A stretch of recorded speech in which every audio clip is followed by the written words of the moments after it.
এই জাতির মানুষেরা এই জমিনের উপরে সৃষ্টিকে ভালোবাসলেও দফায় দফায় ক্ষমতায় যারা এসেছেন জনগণের আমানতের খেয়ানত তারা করেছে।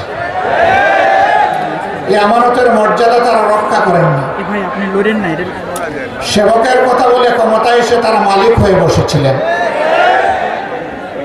কম বেশি সবাই এই জাতিকে কষ্ট দিয়েছেন, জুলুম করেছে। সবচাইতে বেশি কষ্ট দিয়েছে গত 15.5 বছরের ফ্যাসিস্ট সরকার। তারা সবার গায়ে হাত দিয়েছে। আমাদের সেনাবাহিনী দিয়ে শুরু করেছে, আর আমাদের বুকের সন্তান যুবক যুবতীদেরকে দিয়ে শেষ করেছে। হ্যাঁ, ক্ষমতায় আসার আগে 2006 সালের 28 অক্টোবর লগিবইটার তাণ্ডব চালিয়ে স্পষ্ট দিবালোকে নিরীহ মানুষগুলাকে হত্যা করে, ইমানদার মানুষগুলাকে হত্যা করে তাদের নিথর দেহের উপর দাঁড়িয়ে তারা নেচেছিল। তাদের রুচি কত নিম্ন পর্যায়ে এখান থেকে অনুমান করা যায়। এরপরে ক্ষমতায় আসার পর একটার পর একটা হত্যাকাণ্ড তারা সংগঠিত করেছে।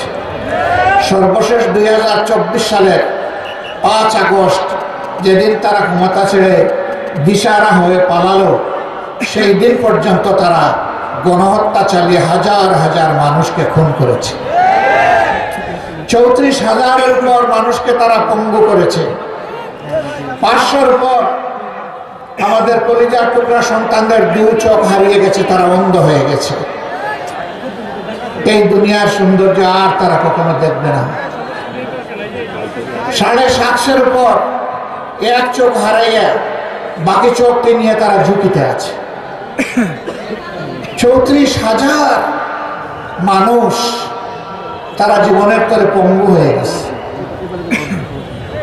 300-র মতো মানুষ মেরুদণ্ডে বুলেটের আঘাতে জর্জরিত হয়ে প্যারালাইজ হয়ে বিছনায় পড়ে আছে।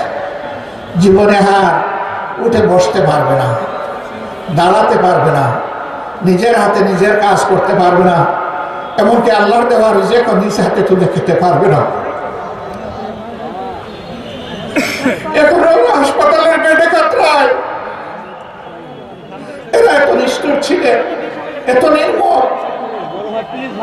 নিজের দেশের জনগণের ট্যাক্সের টাকায় কিনা অস্ত্র জনগণের বুকে এরা ফেলেছে।